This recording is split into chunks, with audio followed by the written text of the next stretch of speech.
Hello everyone, আসসালামু আলাইকুম সবাইকে। Welcome to my blog. সকালবেলা উঠেই দেখছিলাম অনেক সুন্দর বৃষ্টি হচ্ছিল। কেন জানি না, বৃষ্টি হলে গাছপালাগুলো আমার কাছে অনেক বেশি ভালো লাগে দেখতে। তারপর বৃষ্টি দেখেই আমি খিচুড়িটা বসিয়ে দিলাম।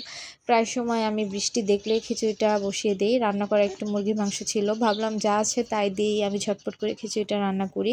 এখানে মশলা সব কিছু দিয়ে চাল ডাল মিষ্টি কুমড়া, তারপর কয়েক পিস আলু, এগুলো দিয়ে আমি সুন্দর করে কষিয়ে নিচ্ছিলাম চালগুলো। তারপর আমি এখানে পর্যাপ্ত পরিমাণে পানি দিয়েছি। আমি একটু বেশি করেই পানি দিয়েছি, কারণ হচ্ছে আমি আজকে রান্না করব লেটকা খিচুড়ি। তারপর হয়ে এলে আমি এখানে পেঁয়াজের পাতা বা পেঁয়াজের কলি যেটাই বলেন সেটা দিয়ে দিব। তারপর এখানে রান্না করা মুরগির মাংসটা দিয়ে দিব। অনেক বেশি ছিল না, অল্প পরিমাণ ছিল, তো ওইটাই আমি দিয়ে দিলাম। তারপর সবগুলো সুন্দরভাবে মিক্স করব। এই তো আমার খিচুড়িটা প্রায় হয়ে এসেছে। তারপর আমি নামানোর আগে ধনেপাতা দিয়ে দিব। খিচুড়িতে ধনেপাতা অ্যাড করলে এত সুন্দর একটা ফ্লেভার আসে। রান্না করে অবশ্যই ট্রাই করুন। বৃষ্টির দিন আমার কিন্তু খিচুড়ি অনেক ভালো লাগে, শীতকালেও ভালো লাগে। সামনে যেহেতু শীতকাল, অবশ্যই এরকম খিচুড়ি লেটকা খিচুড়ি আপনারা ট্রাই করবেন, অনেক বেশি মজা হয়েছিল।